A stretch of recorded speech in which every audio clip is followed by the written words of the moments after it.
Hello dear student, मेरा नाम है अंकित जैन और मैं आपका स्वागत करता हूं अद्वैत एजुकेशन में। आज हम बात करेंगे बहुत ही स्पेसिफिक टॉपिक में। ये टॉपिक जो है कंक्रीट से रिलेटेड है। कंक्रीट की वर्केबिलिटी को मेजरमेंट करने के लिए एक टेस्ट यूज किया जाता है, स्लम्प कॉन टेस्ट। ये टेस्ट बहुत ही इंपॉर्टेंट टेस्ट है। यदि इसका कंस्ट्रक्शन फील्ड में बात करूं तो भी इसका बहुत ज्यादा इंपॉर्टेंस है। यदि एग्जाम वाइज भी मैं बात करूं तो भी ये बहुत ज्यादा इंपॉर्टेंट है। एग्जाम वाइज बात करूं तो इससे बहुत ही फ्रिक्वेंट क्वेश्चंस आते हैं। कई सारे क्वेश्चंस बहुत इजी रहते हैं पर कुछ क्वेश्चंस बहुत ही पर्टिकुलर रहते हैं। तो इन्हीं सब चीजों को ध्यान रखते हुए चलिए आज हम डिस्कस करते हैं स्लम्प कॉन टेस्ट। तो स्लम्प कॉन टेस्ट, तो सबसे पहले मैं इसके वर्ड से ही जाऊंगा, ठीक है।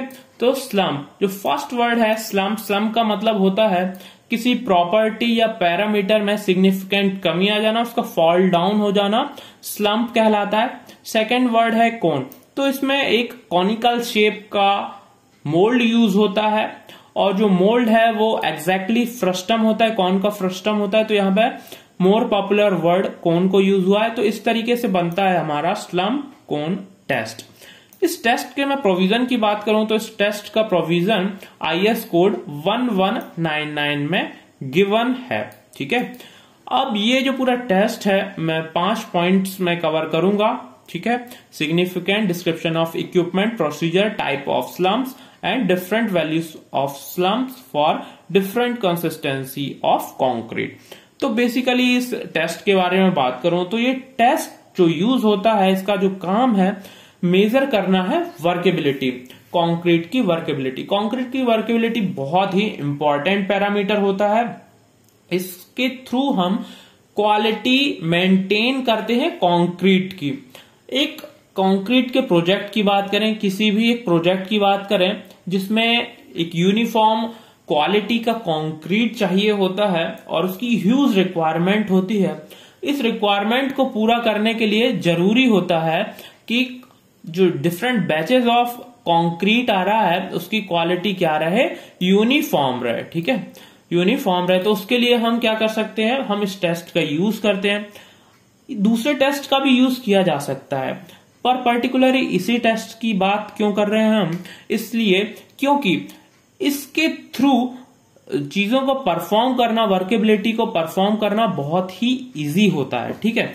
तो इसमें फर्स्ट जो सिग्निफिकेंस है बोल सकते हैं it use to measure the workability of concrete, ठीक है, and also it ensures the uniformity in workability in different batches. Two batch जो यूनिफॉर्मिटी हमको मेंटेन करना है कंक्रीट में, इसके थ्रू बहुत ही इजीली किया जा सकता है। सेकेंड सिग्निफिकेंस है इसका कि इसको फील्ड पे भी परफॉर्म किया जा सकता है, उतनी ही आसानी से लेबोरेटरी में भी परफॉर्म किया जा सकता है। तो ये कंस्ट्रक्शन वाइज तो बहुत इंपॉर्टेंट है, साथ ही लेबोरेटरी में किया जा सकता है, इसलिए रिसर्च में भी इसको बहुत ही फ्रिक्वेंटली यूज किया जाता है, ठीक है। तो ओवरऑल हम कह सकते हैं कि एक बहुत ही इंपॉर्टेंट पैरामीटर है वर्केबिलिटी के टर्म्स में बात करें। यहां पे इसका एक सिग्निफिकेंस और है कि ये एग्जाम के पॉइंट ऑफ व्यू से भी बहुत इंपॉर्टेंट है, इससे फ्रिक्वेंटली क्वेश्चंस आते हैं। हम बाद में बात भी करेंगे कि ऐसा कौन सा यहाँ पे टॉपिक रहने वाला है जहां से बहुत सारे क्वेश्चन पूछे जाते हैं, कहां से टफ क्वेश्चन पूछा जा सकता है, उसके बारे में भी हम बात करेंगे। तो सेकंड पॉइंट पे आते हैं। सेकंड पॉइंट है डिस्क्रिप्शन ऑफ इक्विपमेंट। तो इक्विपमेंट कैसा होता है, तो बेसिकली ये कॉन के फ्रस्टम के शेप का एक मोल्ड होता है, ठीक है। तो स्लम्प कॉन क्या होता है, एक फ्रस्टम होता है, कॉन का फ्रस्टम के शेप का एक मोल्ड होता है, मतलब इसका यूज होता है कंक्रीट को शेप करने में, मोल्ड करने में, ठीक है। और इसका जो अपर डायमीटर है, अपर इंटरनल डायमीटर है वो 100 mm होता है। यहाँ पे जितने भी हमें साइजेस गिवन है वो mm में है, ठीक है। और इसका जो लोअर इंटरनल डायमीटर है वो 200 mm है। इस मोल्ड की साइज 300 mm है और जो हैंडल्स हैं टॉप से 100 mm पर यहाँ पे फिक्स किए हुए हैं और इसके नीचे में एक बेस प्लेट होती है, ठीक है। तो आइए ये देखते हैं कि किस तरह किस प्रोसीजर को फॉलो करके इस टेस्ट को कंप्लीट किया जाता है। तो नेक्स्ट देखते हैं प्रोसीजर। तो थर्ड पॉइंट है प्रोसीजर। प्रोसीजर कैसे होते हैं उसको हम देखेंगे। तो हमें जो मोल्ड गिवन है उसको हम फ्रेश कंक्रीट से फिल करते हैं। तो इस तरीके से हमारे पास जो मोल्ड है उसको हम फ्रेश कंक्रीट से फिल करेंगे। फ्रेश कंक्रीट से मतलब जिसमें अभी अभी वाटर मिक्स किया गया है, जो एक ग्रीन स्टेट में है, ठीक है, ग्रीन स्टेट में है। और क्या है, एक प्लास्टिक कंसिस्टेंसी डिफर कर सकती है, पर इन जनरली हम बोल सकते हैं कि ये एक ग्रीन कंक्रीट है, ठीक है। तो एक ग्रीन कंक्रीट को हम कैसे फिल करते हैं, कैसे यहां पे हम उसको यहाँ पे इसमें फिल करते हैं, मोल्ड करते हैं, इसको शेप देते हैं। तो ये है, हम इसको 4 लेयर्स में ऐसा करते हैं। हम क्यों लेयर वाइज जा रहे हैं, तो लेयर वाइज जाने का भी सिग्निफिकेंस है कि यदि ऐसा सोचें कि इस पूरे के पूरे मोल्ड में हम एक ही बार में यदि कंक्रीट फिल कर देते हैं तो पॉसिबिलिटी रहती है कि यहां बहुत छोटे छोटे स्पेसेस वेकेंट रह जाएं जिसमें कि कंक्रीट फिल ही ना हो पाया हो। तो उस केसेस में क्या होगा, एक कोहेरेंस नहीं बन पाता डिफरेंट केसेस में। हम इसको कंपेयर नहीं कर पाते एक कंक्रीट के बैच को दूसरे कंक्रीट के बैच से। तो एक स्टैंडर्ड प्रोसीजर बनानी होती है, और उस स्टैंडर्ड प्रोसीजर में हम क्या फॉलो करते हैं, हम फॉलो करते हैं कि जितना भी हमारे पास ये मोल्ड है वो पूरा का पूरा अच्छे से फिल होना चाहिए। उसके लिए एक स्टैंडर्ड प्रोसीजर बना ली है कि हम इसको कुछ लेयर्स में फिल करते हैं, और हर लेयर में हम क्या करते हैं, हम एक स्टैंडर्ड वे में 4 लेयर लेते हैं, ठीक है। और अप्रोक्सीमेटली 1/4 ऑफ हाइट में जितना कंक्रीट आता है उसको फिल करते हैं, ठीक है। सेकंड हम क्या करते हैं, सेकंड हम फिल करने के बाद एक टैंपिंग रॉड होती है, उससे 25 टाइम्स इसको टैंप करते हैं, ठीक है ना। टैंपिंग रॉड क्या होती है, टैंपिंग रॉड एक इस तरीके की एक रॉड रहती है जिसका यदि एंड की बात किया जाए तो वो राउंडेड होता है, ठीक है, वो राउंडेड होता है। उसके हेल्प से हम क्या करेंगे, इसमें यहां पे बार बार इस कंक्रीट में ब्लो करेंगे, ठीक है, इस कंक्रीट में ब्लो करेंगे। उससे क्या होगा, उससे होगा ये कि इसमें जो भी वॉइड्स वगैरह होंगे वो सब चले जाएंगे, और ये इतने स्पेस को अच्छे से फिल कर लेगा, कंप्लीटली फिल कर लेगा, ठीक है। अब इसको लेयर वाइज भरते हैं तो एक प्रॉब्लम और आती है, एक प्रॉब्लम और आती है क्या, कि एक लेयर को यदि हमने टैंप कर दिया है अच्छे से, ठीक है, और इसके ऊपर जब हम दूसरी लेयर को फिल कर रहे हैं, दूसरी लेयर को फिल कर रहे हैं, तब एक प्रॉब्लम है कि यहां पे एक जॉइंट जैसी चीज बन सकती है, एक लेयर वाइज बिहेवियर हो सकता है। तो उस लेयर वाइज बिहेवियर को हटाने के लिए हम क्या करते हैं, सेकेंड लेयर में भी टैंपिंग करते हैं, और उसमें ये हम कोशिश करते हैं कि टैंपिंग इतनी अच्छी हो कि ये जो जितना भी मास बन के आ रहा है 2 लेयर में कंक्रीट मास, वो क्या हो, वो एक मास जैसा बिहेव करे, ठीक है, एक मास जैसा बिहेव करे। तो हम इस तरीके का ट्राई करते हैं। तो इस तरीके से चारों लेयर को कंप्लीट कर लेने के बाद एक इंटीग्रेटेड मास, यूनिफॉर्म मास के रूप में हमको कंक्रीट मिल जाता है मोल्ड के अंदर, ठीक है। अब नेक्स्ट स्टेप हमारा क्या होता है, नेक्स्ट स्टेप में हम क्या करते हैं, इसको जो मोल्ड है इसको हटाते हैं। जो मोल्ड जिसमें हम कंक्रीट पूरा फिल कर चुके हैं उसको हम ऊपर उठाते हैं, और कुछ इस तरीके से उठाते हैं, केयरफुली उठाते हैं, ताकि ये जो मोल्ड है उसका कोई भी एज या कोई भी पार्ट इस कंक्रीट को टच ना कर पाए। यदि टच कर जाता है तो थोड़ा झोल लगता है, और जो स्लम्प वैल्यू आ रही है उसमें क्या हो सकता है, गड़बड़ी हो सकती है।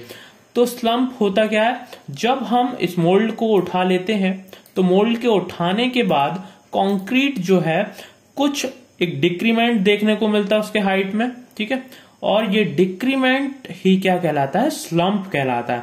तो जैसे मैंने आपको बोला था स्लम्प क्या होता है, स्लम्प एक डिक्रीमेंट है, एक फॉल है किसी भी प्रॉपर्टी या पैरामीटर में। तो यहाँ पे ये स्लम्प कुछ इस तरीके से है और वो हाइट में कमी को बता रहा है।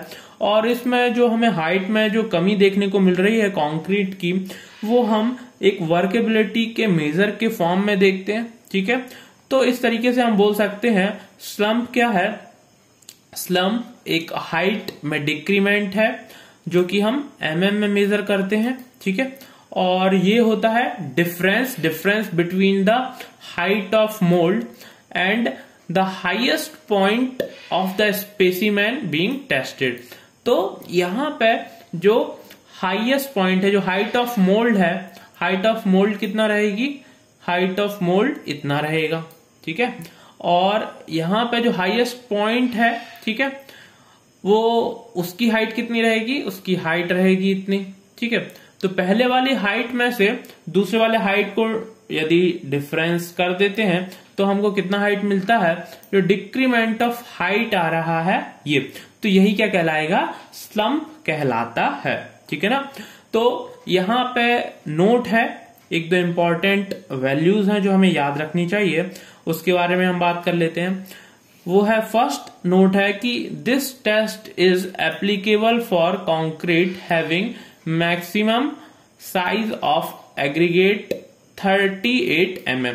तो जो 38 mm तक के जो एग्रीगेट है उसके लिए जो कंक्रीट, उससे जो कंक्रीट बनता है उसके लिए टेस्ट एप्लीकेबल है।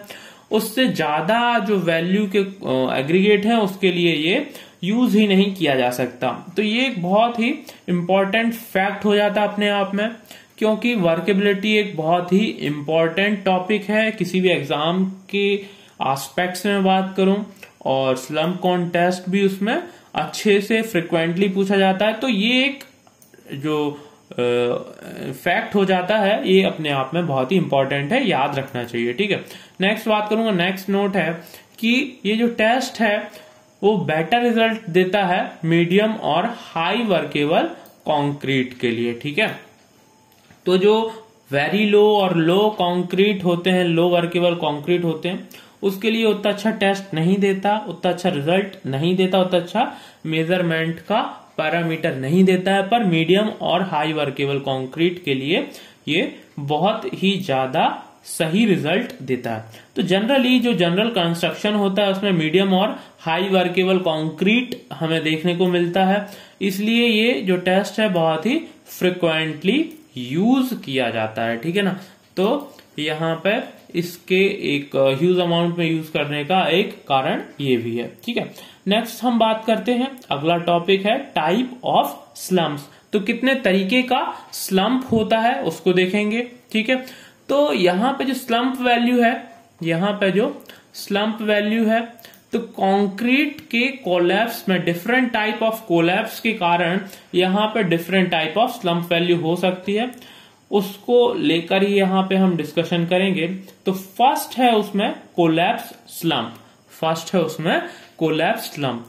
तो यहाँ पे जब मोल्ड को हटाया जाता है, मोल्ड को ऊपर लिफ्ट किया जाता है, तो जो अंदर का कंक्रीट है अपना शेप बिल्कुल भी रिटेन नहीं कर पाता। ठीक है, अपना शेप बिल्कुल भी रिटेन नहीं कर पाता, और रिटेन नहीं कर पाता पूरा क्या हो जाता है, स्प्रेड हो जाता है, बिखर जाता है, तो उसको कोलैप्स होना कहते हैं, उसको कोलैप्स हो जाना कहते हैं।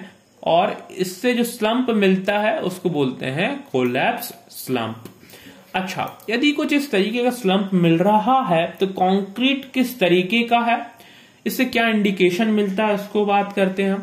तो इससे इंडिकेशन मिलता है जो कंक्रीट मिक्स है काफी ज्यादा वेट है, मतलब उसमें थोड़ा ज्यादा पानी है। ठीक है, उसमें ज्यादा पानी है, और जो W/C रेशियो है वो ज्यादा है, W/C रेशियो है ज्यादा है। ठीक है, नेक्स्ट देखते हैं नेक्स्ट टाइप का स्लम्प क्या है। नेक्स्ट टाइप का स्लम्प कहलाता है शियर स्लम्प। तो शियर स्लम्प में क्या होता है, एक 1/2 जो है, 1/2 ऑफ द सेक्शन जो है वो क्या हो जाता है, कोलैप्स हो जाता है, जबकि अनदर हाफ जो है वो स्टैंड करता है। ठीक है, इस तरीके का जो हमको स्लम्प देखने को मिलता है वो क्या कहलाता है, वो कहलाता है शियर स्लम्प। ये कब होता है, ये होता है जब हमारे पास हार्श मिक्स होता है या ड्राई मिक्स होता है, और लैक ऑफ कोहेजन होता है मिक्स में।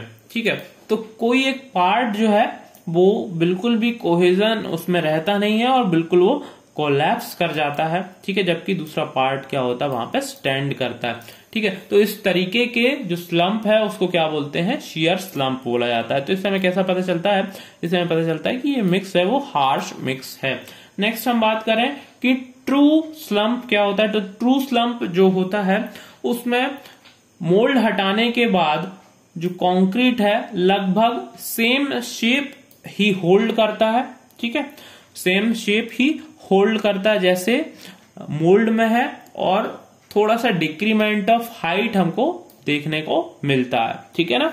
तो इस तरीके के स्लम्प से हमें किस चीज का इंडिकेशन मिलता है कि ये एक सुटेबल कंसिस्टेंसी का, मीडियम या हाई कंसिस्टेंसी का कंक्रीट है, ठीक है। और इट इज, ये क्या है, ये ना ही ज्यादा बहुत ही वेट है और ना ही बहुत ज्यादा ड्राई है, ये हमको पता चलता है इससे। अच्छा, यहाँ पे एक और नोट है, यदि कुछ ऐसा हमको देखने को मिले कि यहाँ पे जो स्लम्प का वैल्यू है 0 हो, मतलब कोन हटाने के बाद, मोल्ड हटाने के बाद यहाँ पे बिल्कुल भी हमको डिक्रीमेंट ऑफ हाइट नहीं देखने को मिलती है, स्लम्प में डिक्रीमेंट नहीं देखने को मिलता है, तो उस तरीके के स्लम्प को जीरो स्लम्प बोलते हैं। और जो मिक्स होता है वो स्टिफ मिक्स कहलाता है, ठीक है ना। अब हम नेक्स्ट जो पॉइंट है इसके बारे में बात करेंगे, वो है concrete of different slump values, ठीक है।